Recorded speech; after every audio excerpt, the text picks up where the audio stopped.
violência. Tá? A democracia só pelo exercício do voto, ela ainda está distante da plenitude da democracia. Porque eu estou exercendo uma parte da democracia. A minha cidadania está também limitada no seu exercício total.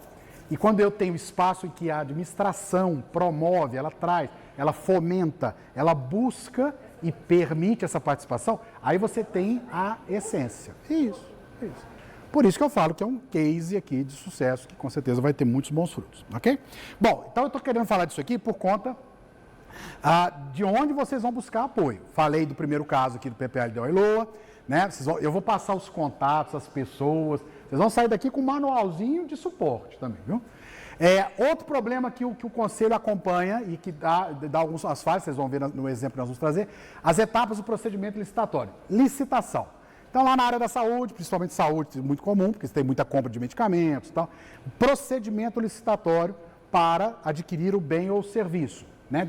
Definido pela Lei 8666 de 93, a lei maior, né? 8666, quando se fala de licitação, e você tem a lei do pregão e tal, outras legislações aí que também se vinculam aí à operação de aquisição. Mas o procedimento licitatório, nós temos uma secretaria só para orientar sobre licitação. Então, por exemplo, você, como conselheiro, recebe uma denúncia que a licitação para a compra de determinado item para a sua área lá foi direcionada, não atingiu o fim porque foi um conluio, né? Como conselheiro, você tem essa informação. Bom, então o problema está na execução da licitação, certo? No como a licitação foi feita. O problema é esse, tem elementos. Vamos buscar apoio ao tribunal? Eu tenho uma secretaria, então, só para tratar e dar suporte à orientação de licitações e contratos. Ok? Então, você vai ter apoio para isso. Se for algo, né, ligado à gestão e à fiscalização de contratos, então, está tendo falha na execução do contrato. O remédio nunca chega porque o fornecedor não manda. Tem prazo para cumprir e não cumpre. Então, existe a figura do fiscal de contrato ou, dependendo da situação, do gestor de contrato. A lei 8666 traz a necessidade dos dois. Geralmente, nos municípios, a gente vai ver muita figura só do fiscal. E o pior, esta figura, geralmente, usando aí de uma repetição de termo, esta figura é figurativa, que é o pior. Existe o fiscal porque a lei manda, tem que designar um fiscal para acompanhar o contrato. Mas, na prática, o fiscal não fiscaliza o contrato. Quando muito, ele emite um documento, que é o documento formal, para dizer que existe uma ação de fiscalização, né, dizendo que o contrato está cumprindo as suas obrigações perfeitas de acordo com o que foi determinado no termo. 3 linhas. Quando ele assina isso, ele não sabe o tamanho da responsabilidade que ele está assumindo. Porque na hora que dá uma denúncia, um problema num contrato desse, ele é um dos primeiros a ser arrolados como responsável pela inexecução do contrato. E vai ter sanções. Então, ele não deveria ter assinado um documento dizendo que está tudo lindo e maravilhoso, sem olhar. Então, na prática, existe, na efetividade, em muitos casos, não existe. Então, o conselho pode ajudar a verificar isso. Ó, tem contratos para a área da saúde e da educação. Esses contratos estão sendo bem executados? Eu vou dar a colinha para vocês, os afazeres de vocês. Vocês vão sair daqui com o dever de casa. Né? Então, ó, tem que fazer isso. Ok, tem que fazer isso. Eu tenho a figura do fiscal de contrato que tem que estar acompanhando. Eu, como conselheiro, ô fiscal, você não está vendo isso aqui. Ó. Você tem que colocar isso no seu relatório. Né? Você tem que colocar que não está entregando um prazo correto. Né? O medicamento, você tem um prazo de tantos dias para quando é requisitado, você não está cumprindo. O fiscal tem que mostrar essa falha para ter a responsabilização em cima do contratado. Né? E vocês, são conselheiros, podem acompanhar a ação do fiscal. Também ligado à fiscalização da Secretaria de Licitações e Contratos para orientá-los.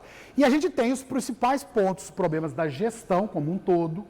Então, a gestão do recurso não atingiu o seu fim. Né? Houve as políticas públicas e tal, elas foram desenhadas, essa parte ok, mas na hora de gerir, não conseguimos bons resultados em relação aos benefícios para a sociedade. Então, isso é problemas de gestão. Nós temos uma secretaria só para analisar as contas de gestão, que é a aplicação do dinheiro efetivamente para gerar o resultado que se espera. Isso é feito pela Secretaria de Contas Mensais de Gestão. Ela é específica para olhar a execução do dinheiro público. Gastou com o quê? O que pagou?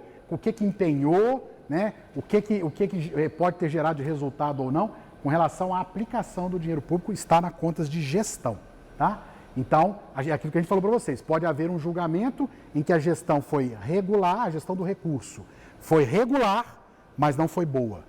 Não atingiu a sua finalidade como se esperava. Mas foi dentro da lei, mas não atingiu mesmo assim. Então, ela tem que ser sinalizada e, dependendo da situação, tem que haver alguma responsabilização. Ok?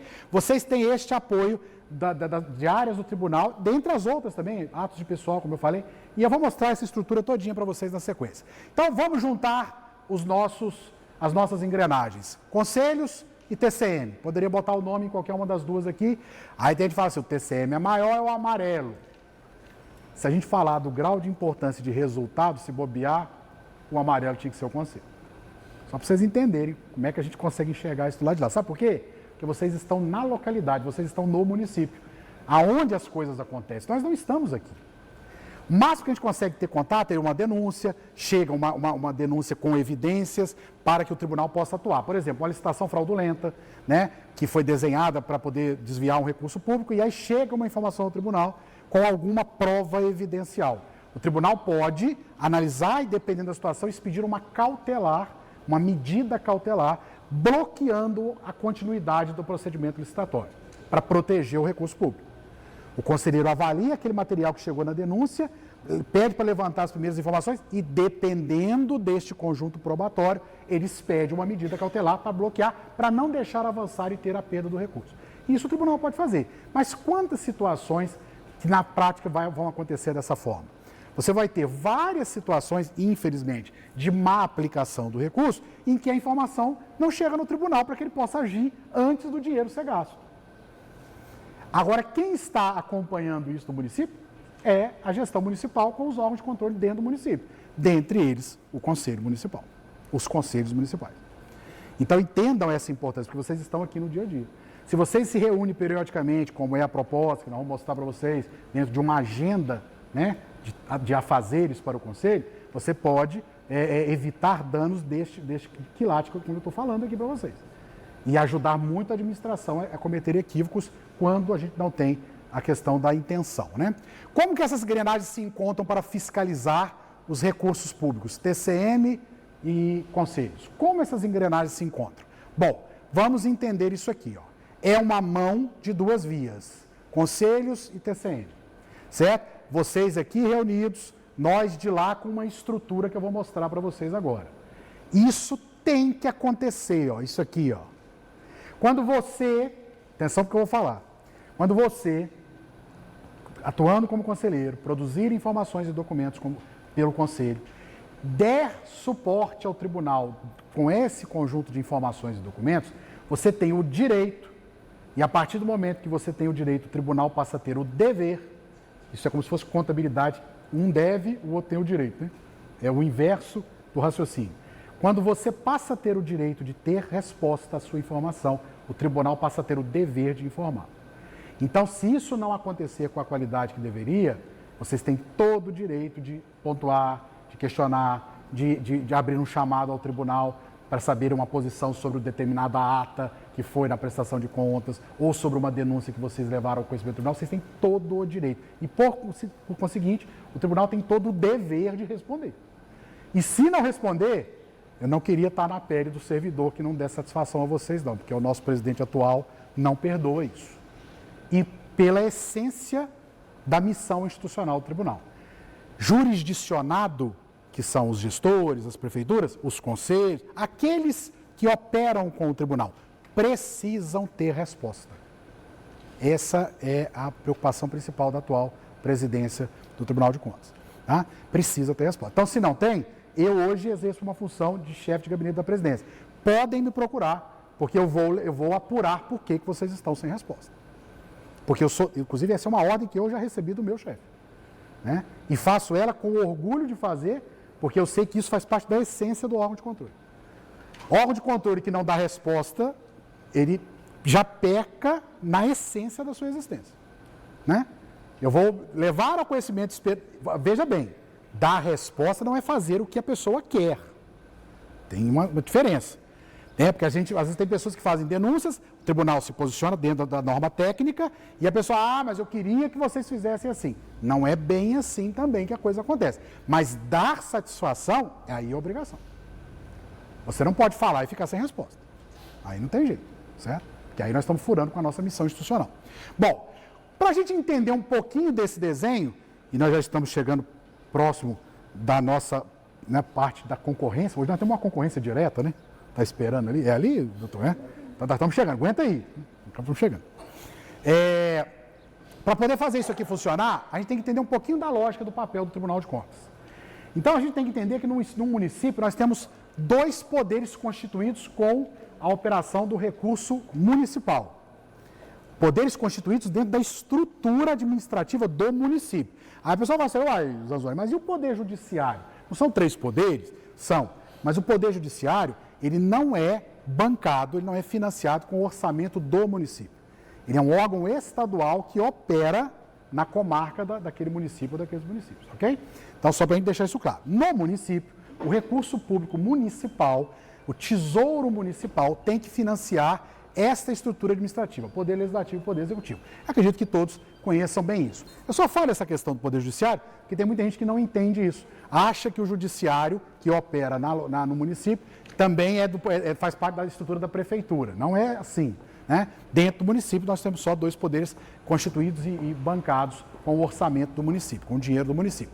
E esta relação aqui, ela existe, esses poderes se relacionam no Estado democrático de direito. Falamos isso ontem, né? Estado de direito, vou respeitar o que a norma legal traz nas relações, e esse Estado de direito me faz operar em cima de um regime democrático, ou seja, eu tenho que respeitar a vontade do povo. Se no final das contas o povo entender assim, pelos seus representantes, Câmara de Vereadores, que tem que ser assim, vai ter que, isso que vai prevalecer, ok? Bom, vocês conhecem bem o papel, acredito, com uma boa conjunto de informações, o papel do Poder Legislativo. Mas a gente reforça aqui que o Poder Legislativo, ele tem, obviamente, a primeira finalidade, que é a de representatividade do cidadão, a essência da Constituição aqui garantida, que é o regime democrático, né? Vivemos num Estado democrático, então temos que ter, já que não podemos todos participarmos, todos, diretamente das políticas públicas, vamos ter a nossa representação para definir as políticas públicas. E vamos ter os meios de participação, como é o caso do Conselho, para estar também atuando, além da representatividade. Mas o Poder Legislativo, a primeira função dele é representar a população e, com isso, permitir e garantir a soberania do povo nas decisões das políticas. Mas nós temos 2 outras funções do Poder Legislativo, que é legislar, fazer, né, a propositura de leis, aprovar as leis, né? E essa daqui que a gente vai chamar para nós agora por conta do capítulo que estamos falando, que é a fiscalização, que é a obrigação do Poder Legislativo fiscalizar a aplicação dos recursos públicos. A hora que eu estou falando isso, nesse momento você já pode pensar assim, vereadores, Poder Legislativo local, né? Poder Legislativo, vereadores, precisam ouvir cidadãos. Afinal de contas, eles nos representam. E uma das formas disso acontecer é a relação vereadores-conselhos. Um vereador que recebe bem um conselho, ele está recebendo por trás desse conselho várias pessoas, vários cidadãos, inclusive para a própria carreira e imagem política dele. Porque ele está trabalhando para fazer o benefício, né, buscar resultados para uma coletividade. Então, esse exercício aqui de representatividade vai obrigá-lo a trabalhar com os conselhos e fazer a ação, inclusive fiscalizatória, que é, pela Constituição, a atribuição, uma das atribuições primárias e primordiais do poder legislativo deste país, seja ele em qualquer esfera. Fiscalizar. Todo mundo acha, quem é mais leigo, todos aqui são leigos, que Câmara, que Assembleia, que é lá no Estado, que é o Poder Legislativo do Estado, ou Congresso Nacional, Câmara dos Deputados e Senado Federal lá no Federal, que o papel do Poder Legislativo é fazer leis, que é esta função de legislar. E para por aí. Então, para quem não sabia, né, não tinha isso claro, esta função é tão importante quanto ou mais ser exercida pelo Poder Legislativo, a fiscalização. Quando você tem o impeachment, você tem a ação fiscalizatória que foi feita com o apoio do Tribunal de Contas da União, que é o órgão de controle externo federal. Nós somos, o TCM, somos o órgão de controle externo que aplica controle externo nos municípios. Na esfera federal é o Tribunal de Contas da União, certo? o Tribunal de Contas da União fez um trabalho técnico de subsídio ao julgador que entendeu pela sanção do afastamento, de bloqueio dos poderes conferidos pela eleição àquela pessoa, mas quem decidiu isso foram os representantes do povo, deputados e senadores. Então é o povo falando, você não pode continuar, porque você cometeu erros que lhe tiram o direito de exercer o poder de comandante do poder executivo do país. Pelas falhas, pelas ilegalidades, vocês ouviram falar épocas pedaladas, não vamos entrar em detalhes disso aqui, mas uma delas, só para poder, foram várias, mas, e não estou aqui falando mal, tá? Estou falando fotografia, lembrem sempre disso, eu não venho aqui para fazer política, ações partidárias, não. Até porque não tenho, eu já falei isso antes, não sou vinculado a nenhum partido político. Mas o fato ali, estudando pela história e pela aplicação da norma pública, o que aconteceu ali no impeachment é o bloqueio do direito do exercício do poder conferido pelo povo à função de presidência da República, àquela pessoa. Isso feito pelos representantes do povo, que têm a condição de entender e de julgar que aquela pessoa não pode continuar com este poder que veio do povo, foi emanado pelo povo quando colocou ela na presidência. Estou falando do último caso, né? E por que os representantes chegaram a essa conclusão? Porque ela cometeu crimes que a legislação entende como crimes de responsabilidade. E a sanção, uma das sanções possíveis para crimes desta ordem é a perda de mandato. Então ela foi impeachmentada, ela perdeu o mandato, a continuidade de exercício do mandato, que é o exercício do poder dado pelo povo, em função de crimes cometidos que a lei tipifica. A lei, no seu texto de responsabilidade fiscal, traz lá, ó, se você descumprir a lei orçamentária, por isso que vocês têm que conhecer um pouquinho de orçamento, você está cometendo crime de responsabilidade. Isso está na Lei de Responsabilidade Fiscal, Lei Complementar 101 de 2000. E uma das sanções é a perda de mandato. Foi o que aconteceu. Tá? Bom, senhores, fiscalização é papel do Legislativo. Vocês vão trabalhar com fiscalização também. E vocês têm, no município, um grupo de agentes que representam o povo, que tem o exercício constitucional de exercer a fiscalização. Não deixem de buscar apoio, informação, participação da Câmara nas informações dos conselhos, nas discussões dos conselhos, tá? Além do tribunal, estou só passeando. Porque, na verdade, o tribunal exerce controle externo em auxílio ao poder legislativo. Tanto que quando fazemos lá o parecer prévio do prefeito, nós mandamos para a Câmara julgar.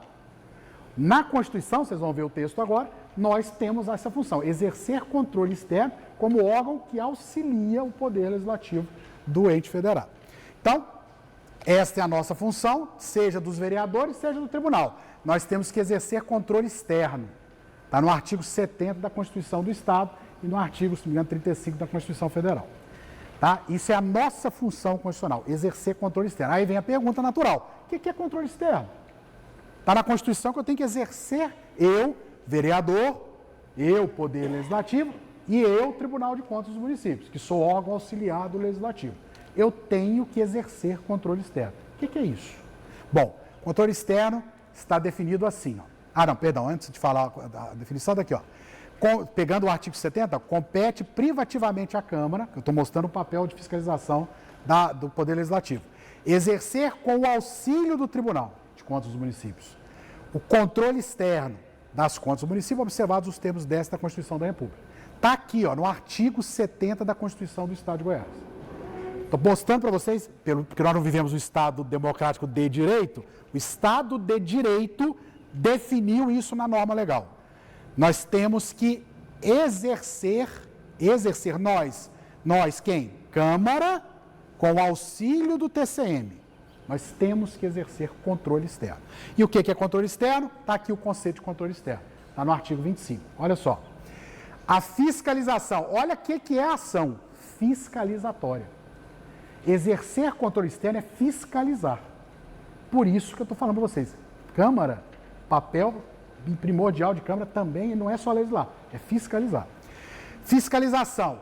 Quais são as áreas da fiscalização? Contábil, financeira, orçamentária, operacional é resultado. O que está sendo feito? Está gerando resultado? Né? E patrimônio, controle do patrimônio do município. Tá? E aí vem né, da administração direta e indireta, né? E a gente vai fazer essa fiscalização olhando para quê? Para legalidade, para legitimidade. O ato é legítimo, o ato deve acontecer de fato. Ele nasce para o benefício da sociedade, então ele é legítimo, ele não é algo de interesse pessoal. Ele tem que ser analisado pela economicidade, a gestão está praticando atos econômicos ou antieconômicos. O negócio custa 20, eu estou pagando 30. Então nós vamos fiscalizar olhando para isso aqui, ó. Tá? E a gente vai fazer isso também com relação a subvenções, renúncias de receita, que é uma parte mais técnica, que a gente não precisa entrar nesse nível de detalhe com vocês. Tá? Então, o desenho é esse aqui, ó. Olha só, para você ficar fácil, didaticamente ficar fácil para vocês, isso aqui é controle externo. Ó. Isso aqui é controle externo. Você precisa analisar nós, tribunais de contas, auxiliando as câmaras, temos que olhar para o respeito à economia, à legalidade e à legitimidade da gestão, em cima desses 5 itens aqui, olhando para a execução do orçamento, para o registro contábil, para a execução do dinheiro, para o controle do patrimônio e para os resultados da operação. Isso aqui é o que a Constituição nos obriga a fazer, enquanto órgãos de controle externo. Vocês vão ser peça que fomenta e alimenta informações para que isso aqui seja realizado. Entendido? O que é o papel do Tribunal de Contas? Fazer controle externo. Tá? Então, apresentando o TCM, que é um órgão que está à disposição dos conselheiros, tem um errinho aqui, me perdoem, apague aqui o H, municipais. Então, nós estamos à disposição dos conselheiros municipais, gestores, vereadores, para exercermos o controle externo. Controle externo é esse quadrinho aí, tá lá. As dimensões do controle externo. Bom, e aí, para contar passar uma rápida informação, porque nós vamos para o nosso momento de confraternização, nós temos uma história de criação datada de 1977, estamos fazendo 42 anos agora em novembro, tá? Na época chamava Conselho de Contas.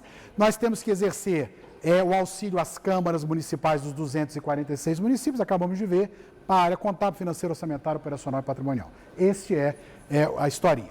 Agora, olha a missão do tribunal que eu comentei com vocês. Está nas nossas normas internas. Nós temos que exercer o controle externo, visando garantir a boa e regular gestão do recurso público. Falei para vocês que isso aqui não é a mesma coisa. Efetividade e legalidade são 2 pontos chaves de análise. Já que isso aqui é a nossa missão, isso aqui é o conceito da existência do tribunal. Ele existe para isso. Se eu não der este resultado, pode discutir a manutenção deste órgão. Porque ele existe para fazer isso aí. Se ele não estiver conseguindo fazer isso aí, ou estiver fazendo muito mal, nós estamos diante de sermos colocados na vitrine para arguir a necessidade de existência do órgão.